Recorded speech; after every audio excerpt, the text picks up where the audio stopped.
and asked them again, were they interested in buying the property, and they said no. This is important as a farm forestry and a beef cattle enterprise. We were diversifying, as that's what people on the land do, you all know that, to help drought-proof ourselves, and the right to freehold was a major factor in this.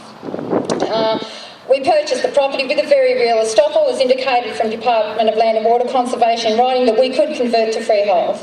27th of December, we lodged an application to convert both properties. We were given a payout figure from the government departments of approximately $8,000. In June 2001, our phone rang one evening. It was a representative from National Parks and Wildlife Service asking if we would be home tomorrow. It was a matter that he could not discuss over the phone. It had to be done face to face. When he arrived the next day, the representative sat in our home and told us that our recently purchased property had been nominated for a wilderness assessment. We had no idea what that meant. When we asked when was the property affected or nominated, we were told that the nomination had been placed on the property in the January-February of 2000, 9 months before we purchased it. Who lied? Was there an interest from National Parks? No. National Parks said no. The vendor said no. Who lied? The previous owners had not been informed of this. We asked them if they knew anything. They assured us no, they didn't. It is my understanding that the Wilderness Act of 1987, then Premier Carr gave directive to his council that evoked that this legislation is exempt from being shown up on title searches. It's deliberately deceptive to you. And that further, no permission from landowners is required. Ripper!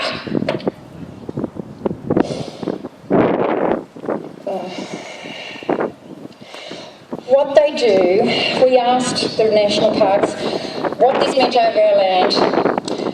What would this mean for us? And he said, it's going to enhance the property value and it's an acknowledgement of the unique qualities of your property that you now owned. We were told about the process on the property, what would happen.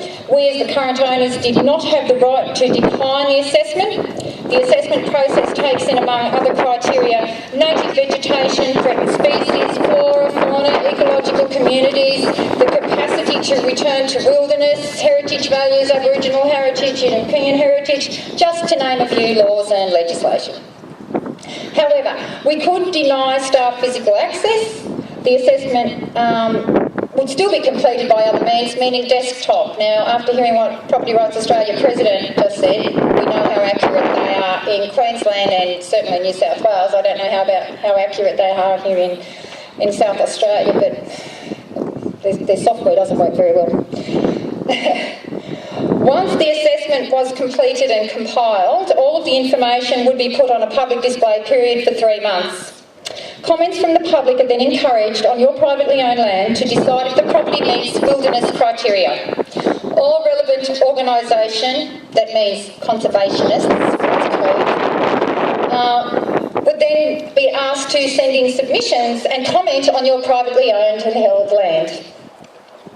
The owners, us, then are sent a copy of the final outcome of the assessment, and if we were assessed as meeting the wilderness status, we would be bestowed the privilege of being able to accept or decline that declaration. If we declined the title of meeting the wilderness declaration as explained, it would then be on the National Parks and Wildlife Service register for perpetuity.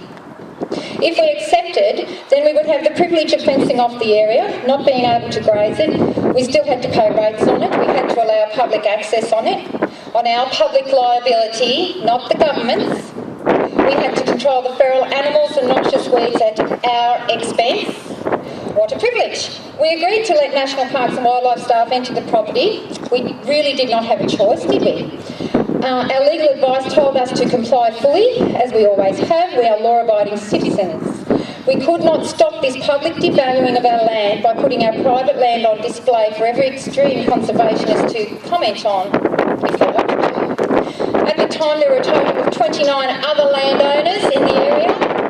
you're always singled out with these things, who were affected by this dangerous legislation that took away our rights to have legislation that took away our rights to have any assessments conducted on our land. Freehold land was no exception. This is all encompassing this legislation.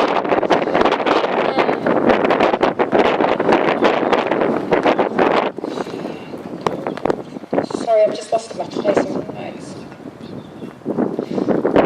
On the 16th of January in 2002, we were notified, even though that we had proven documentation saying that we could convert to freehold, our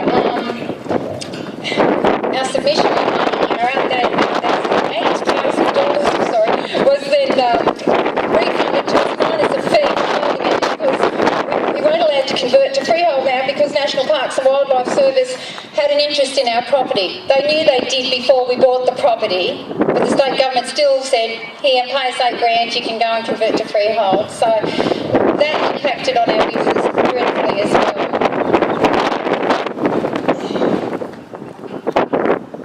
If you think that the debacle stops here, that's the history of the properties and what happened and with this wilderness assessment.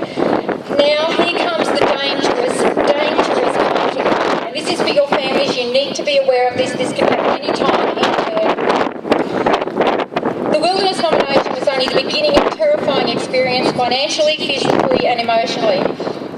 We then asked National Parks to rescind its decision to have this wilderness assessment on our land.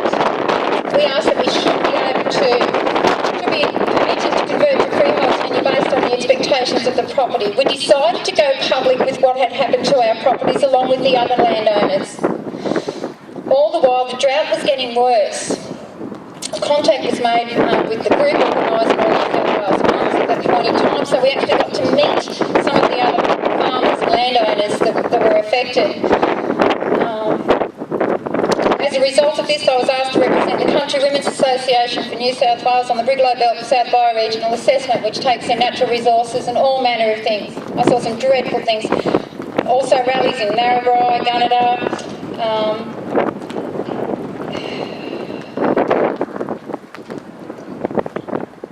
What this did was also attracted a very unsavoury element into our communities, these wilderness assessments, because they'd all been sent out, look, comment on this place here and this place here.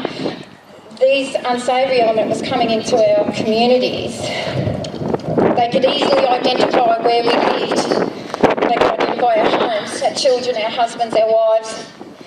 They knew who we were.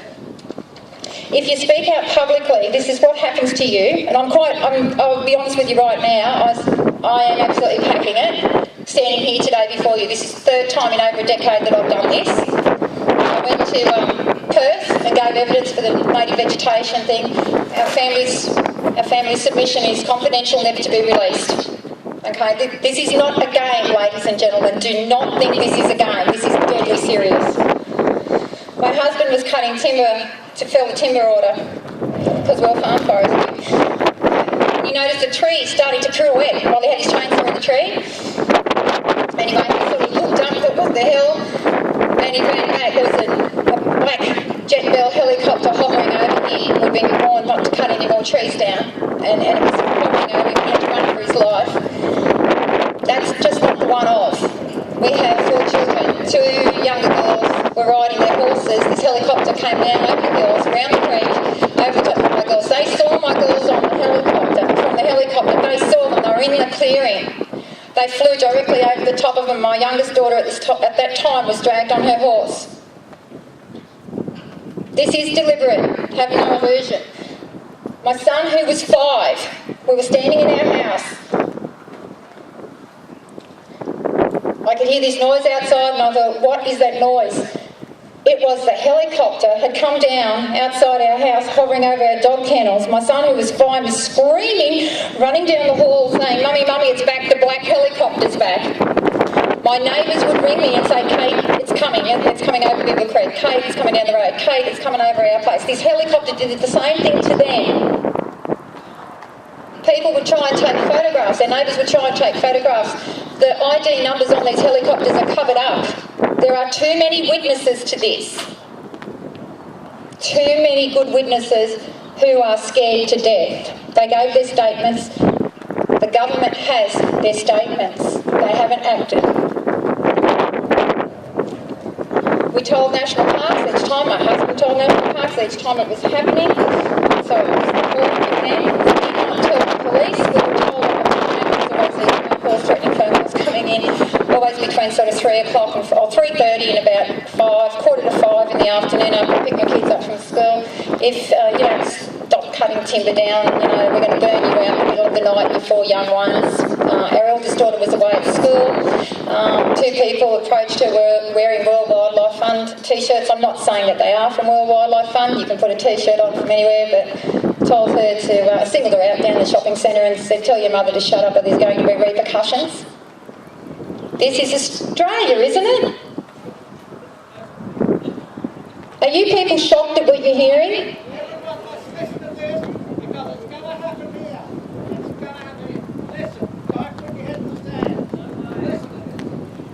Thank you, because this is really hard for me.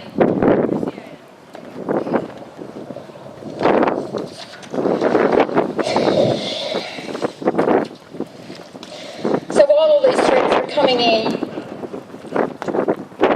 2 minutes. Okay, I'm going to wrap up. You've already got the ending, you know how it ended, so I got that out first.